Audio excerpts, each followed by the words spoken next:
ایک آدمی جب فوت ہو جاتا ہے تو وہ تھریٹ قائم رہتا ہے یا کیا اس کو اگر کیا ہم اس کی پولیتھین بیگ میں یا کسی اور طریقے سے کوئی اور پیکنگ میں ہم اس کو دفن نہیں کر سکتے؟ دیکھیں یہ اوریا بھائی انفارچونیٹلی یہ انفاؤنڈیڈ اسکیئر تھا.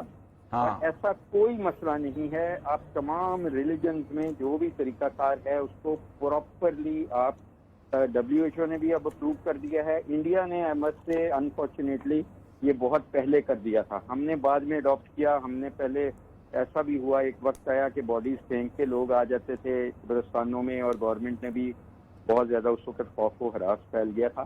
لیکن اب دیکھا گیا کہ جب یہ کسی کی بھی وفات کرونا سے ہو جاتی ہے کسی وجہ سے ہو جاتی ہے لیکن اس کے جسم میں کرونا ہے تو اس کی انفیکٹیوٹی آلموسٹ نیگلیجبل ہو جاتی ہے. لیکن پھر بھی آپ احتیاط سے باڈی ہینڈلنگ کم لوگ کریں اور وہ بھی PPE وغیرہ پہن کے ماسک اور گلوز پہن کے کر لیں. غسل دلائیں جیسے کہ نارمل غسل ہوتا ہے لیکن تھوڑی سی کیئر کے ساتھ اور تھوڑا سا جنازہ ظاہر ہے آپ سوشل ڈسٹینسنگ کے ساتھ کرنا ہے تو اس طرح کریں کہ ایسا ارینجمنٹ کریں کہ کم لوگ جنازہ پڑھ لیں لیکن دعا سارے کر لیں گھروں میں بیٹھ کے کل نہ کریں. جو چیزیں اس طرح کی ہیں. ڈاکٹر صاحب ہمارے یہاں ویسے بھی جنازہ بہت کھلی جگہوں پہ ہوتا ہے اور صفیں بڑی کھلی بنی جاتی ہیں. بہت مطلب اکثر اوقات ہوتا ہے کہ جنازہ جو ہے کسی کا بڑا ہوتا ہے ورنہ تو تھوڑے جنازے ہوتے ہیں اور جگہ اتنی ہوتی ہے جس میں 3 4 5 ہزار لوگ آ سکتے ہیں. ایسے ہی ہے سر. میرا خیال ہے کہ ان نیسسریلی وہ اسکیئر پھیل گیا تھا جیسے شروع پہ تھا لیکن ابھی بھی وہ اسٹگمیٹائز تو ہو گیا نا جی. ایک لوگوں میں خوف و ہراس پھیل گیا. اس کو اب کم کرنا بڑا مشکل ہو رہا ہے اس وقت. Perceptions are some time stronger than reality. بالکل اس کیس میں بھی پرسیپشنز جو ہیں ان کو چینج کرنا زیادہ مشکل ہے. ریئلٹی سے شاید ہم لڑ لیں لیکن پرسیپشنز کو بہت ٹائم لگ جاتا ہے جب وہ کریٹ ہو جائیں تو. اچھا دوسرا ڈاکٹر صاحب میں نے یہ دیکھا ہے کہ کیئر فری ایٹیچیوڈ آ گیا جنرل پبلک میں کہ بس اب جو ہونا ہے وہ میرا خیال ہے کہ ہم جیسے کہ آپ کو میرے سے بہت زیادہ پتا ہے کہ ہماری جو قوم ہے وہ کوئی آلدو اللہ تعالیٰ ہمارے مذہب میں ہے کہ صبر کرنے والوں کو بہت پسند کرتا ہے لیکن انفارچونیٹلی میرے سمیت ہم میں صبر بہت کم ہے. ہم جلد بازی بہت کرتے ہیں جس کو اللہ تعالیٰ نے متعدد بار کنڈیم کیا ہے کہ جلد بازی مت کرو. انہوں نے تو اپنے نبی کو کہا کہ جلد بازی نہیں کرو. تو لیکن انفارچونیٹلی ہمارے وہ ریسٹلیس کا ایٹیٹیوڈ ہوتا ہے. بڑے جلدی میں ہم کہتے ہیں کہ سب کچھ ہو جائے. میرا نہیں خیال اس کا دین سے تعلق ہے. اس کا شاید ہمارے معاشرے سے زیادہ تعلق ہے. جی صحیح کہہ رہے ہیں معاشرے سے. تو اس کی وجہ سے ہم بے صبرے سے ہیں. تو اس چیز میں بھی بے صبری ہو گئی ہے کہ اب وی آر گیٹنگ مور اور لیس فٹیگ. اور وہ جس کو کہتے ہیں مینٹل فٹیگ ہو رہی ہے ہمیں اور اسٹگمیٹائز سے بھی ڈر رہے ہیں. تو بڑی کمپلیکس سی سچویشن ہو رہی ہے. اس لیے دیکھیں میں اس طرح کے بہت درجنوں کیس ہیں جو مجھے روز فون آتے ہیں کہ جی یہ ہو گیا وہ ہو گیا. پھر میں کہتا ہوں کہ آپ ہاسپٹل آ جائیں یہ ٹیسٹ کرا دیں. آپ کو وہ ٹیسٹ بھی نہیں کراتے. جب ٹیسٹ نہیں کرائیں گے تو رپورٹنگ نہیں ہوگی کیونکہ رپورٹڈ کیس تو وہ بنے گا ہی نہیں. اور اس کے بعد وہ یہ کہتے ہیں یہاں تک اچھے بھلے پڑھے لکھے لوگ وہ کہتے ہیں جی آپ بتا دیں گھر میں ہی علاج کرنا ہے ہمیں. پھر وہ گھر میں کرتے ہیں. پھر وہ جب سیریس ہو جاتے ہیں تو گھر میں ہی آکسی میٹر لے لیتے ہیں پھر سلنڈر لے لیتے ہیں. پھر سلنڈر سے بھی آگے بات چلی جاتی ہے کہ ٹیکے بھی لگوانے ہیں تو وہ بھی گھر میں. تو بہت سارے ہوم ٹریٹمنٹ. پہلے ہم نے کہا تھا کہ گھروں کو مسجدیں بنا لی, ہم گھروں کو ہاسپٹل بنا لیا گیا ہے. تو وہ یہ بھی انفارچونیٹلی ہمارے کلچر کا حصہ ہے اور ہم یہ چاہتے ہیں کہ یہ فوری طور پہ سوئچ آف ہو جائے جو کہ نہیں ہونے والا. ہمیں یہ اب سمجھ لینا چاہیے کہ یہ ہماری زندگی کا حصہ رہے گی یہ بہت حد تک. اور یہ ٹائیفائڈ اور ملیریا کی طرح ہی ہو جائے گی جب اس کا علاج ہمیں دریافت ہو گیا پوری طرح. اچھا ڈاکٹر صاحب عید آنے والی ہے, ایک بار پھر عید الاضحیٰ آنے والی ہے. لوگوں نے منڈیوں کا رخ کرنا ہے, جانور خریدنے ہیں, جانوروں کو وہاں سے گھروں میں لا کر باندھنا ہے. تو اس صورتحال کے اندر جو رسک ہے اس کو مزید پھیلنے کا وہ کس حد تک بڑھ جاتا ہے؟ اس حوالے سے آپ لوگوں نے کیا SOPs یا گائیڈ لائن لوگوں کو دینا چاہیں گے؟ عثمان بھائی ہم نے تو آپ کے پروگرام پہ اور بہت سارے پروگراموں پہ بہت ساری گائیڈ لائن چھوٹی عید کی دی تھی, آپ کو پتہ ہی ہے. اور اس کو انفارچونیٹلی فالو تو چھوڑ کے دور کی بات ہے. اس وقت تاجر تنظیموں کی ہم نے بہت کرٹیسزم بھی اٹھایا اور انہوں نے یہ بھی کہا بڑھ کے کہ جی آپ ہم امپلیمنٹ کر کے دکھائیں گے ہر چیز. لیکن جیسا کہ یہاں پہ پاکستان میں قانون بنانے کا تو مسئلہ نہیں ہے, SOP بنانے کا بھی نہیں ہے, اس کی امپلیمنٹیشن کا ہمیشہ مسئلہ ہوتا ہے.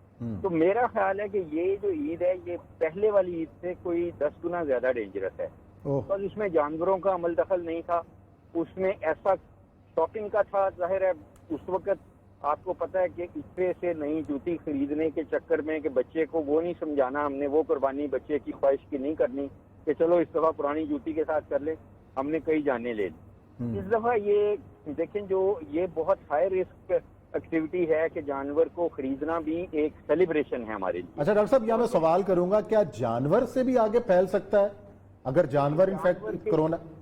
جانور کے گوشت سے تو دیکھیں کوئی ایسا نہیں ہوگا. نہیں زندہ جانور اگر گھر میں آتا ہے, دیکھیں زندہ کے ساتھ ڈیفینیٹلی اسپیشیز سوئچ ہو سکتی ہے. اونٹوں سے پہلی تھی جو اس کی پہلا جو جس کو اس کو والد کہہ دیں, جو کہتے ہیں مرض, مڈل ایسٹرن ریسپریٹری سنڈروم, وہ جدہ سے پھیلی تھی. تو پاسبلٹی ہے, لیکن زیادہ جو پاسبلٹی وہ یہ ہے کہ جب ہم 3-4 بندے پر فیملی بھی لگائیں, بکر منڈی جائیں گے جانور کو پسند کرنے, اور اسی جانور کو کوئی 100 بندہ ہاتھ لگا چکا ہوگا مختلف جگہ پہ, کبھی اس کے دانت دیکھنے کے, کبھی کچھ, اور وہاں ہاتھ دھونے کا کوئی کنسپٹ ہی نہیں ہوگا, گلوز پہننے کا کنسپٹ نہیں ہوگا, گلوز کو پھینکنے کا کسی خاص جگہ پہ نہیں ہوگا.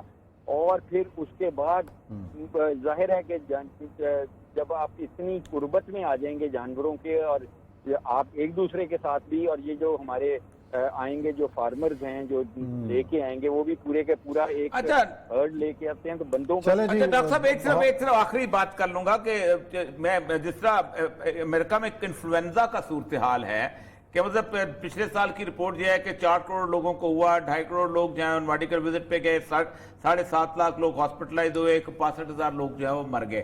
اچھا وہ ریگولر ایک انفلوئنزا کا وہ لگاتے بھی ہیں, انجیکشن بھی لگاتے ہیں, کیا ہم اس طرح کی صورتحال ہو جائے گی ہماری بھی کورونا کی جیسے امریکہ میں انفلوئنزا کی ہوگی بھی؟ دیکھیں انفلوئنزا کا تو یہ ہے نا کہ ہمارے پاس پیسو ویکسینیشن اس کی ہے, مطلب وہ بھی ہر سال بدلتی رہتی ہے نا ڈاکٹر صاحب, وہ بھی تو مسئلہ یہی ہے نا, وہ بھی اتنی مؤثر نہیں ہے. ہاں جی. لیکن نیموکوکل ویکسین ہے جو کہ ابھی بھی ان حالات میں بھی ہمیں لگانی چاہیے, اور خاص کر اپنے بوڑھوں کو لگا کے رکھنی چاہیے کیونکہ ان کو نمونیا.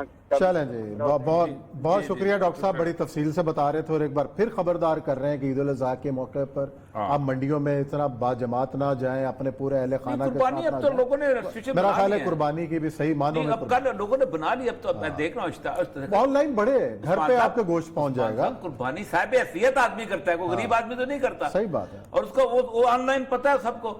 ایک بندہ چلیں یہ تو ایشو ہو گیا کہ ہم نے احتیاط کی طرف بھی لوگوں کو لے کے جانا ہے, لیکن ایک توسا شریف میں جو کچھ ہوا ہے آپ اندر کی خبر دے رہے تھے, اندر کی تو بڑی باتیں ہو گئی ہے. اصل میں نا توسا شریف کے جو گدی نشین ہیں جعفر فیملی جو ہے وہ ہمارے بلوچستان کی فیملی, اور توسا شریف صاحب جو ہیں وہ بڑے پرانے بزرگ ہیں, اور یہ بزدار جو ہے نا یہ بلوچوں میں یہ وہ اپنا ان کے فالوورز ہیں.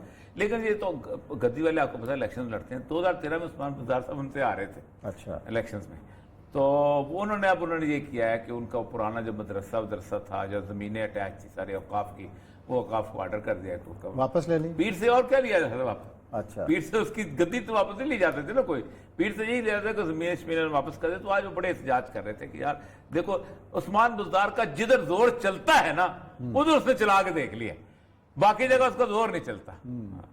لیکن پیر تو آپ بھی ہیں, آپ کے بھی خوابوں کا بڑا تذکرہ ہو رہا ہے. آج بھی ہمارے سینئر کالمسٹ ہیں سہیل وڑائک صاحب.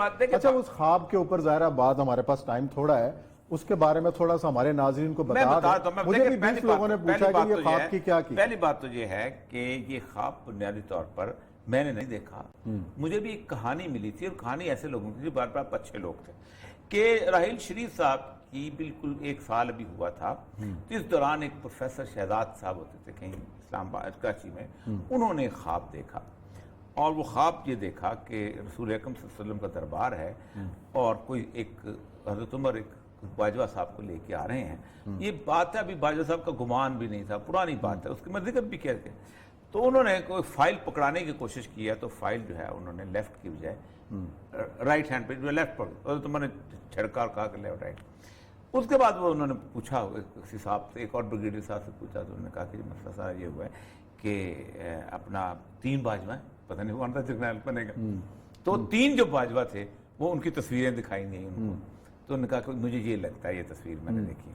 پھر وہ کہیں کراچی میں جا کے ملے، وہاں پر انہوں نے بتایا تو باجا صاحب ہنس پڑے کہ یہ تو مجھے تو دور دور کی بات بھی نہیں. اس کے بعد پھر وقت گزر گیا، 2 2.5 سال 3 سال گزر گئے، اور پھر اس کے بعد وہ اپنا وہ بن گئے چیف وارڈ. یہ ایک خواب ہے ایک آدمی کو بتا دی گئی ایک چیز جو ہے ہر بندے کو بتائے. اچھا اس میں لوگ یہ کہتے ہیں جیسے رسول اللہ علیہ وسلم سینکشن کی، نہ یہ سینکشن وینکشن کی بات نہیں ہے. ایک بتایا گیا کہ ایک بندہ آ رہا ہے، ایک اطلاع دے دی کہ یہ بندہ تمہارا آرمی چیف بننا کرتا. اچھا اس کو بھی، اور رسول اللہ سینکشن نہیں کرتے، یہ بات یہ بھی طے کر لیں کہ رسول اللہ ایک آدمی کو رسول اللہ نے ہزاروں خبریں بتائی ہیں. رسول اللہ نے یہ بھی کہا ہے کہ دجال آنے والا ہے. رسول اللہ نے یہ بھی کہا ہے کہ اپنا 30 وہ یہ رسول اللہ یہ بھی کہا مہدی پیدا ہونے والا ہے. رسول اللہ نے ایک خبر دی ہے، اور خبر بھی آپ نے فرمایا سچے آدمی کو دی جاتی ہے، ختم.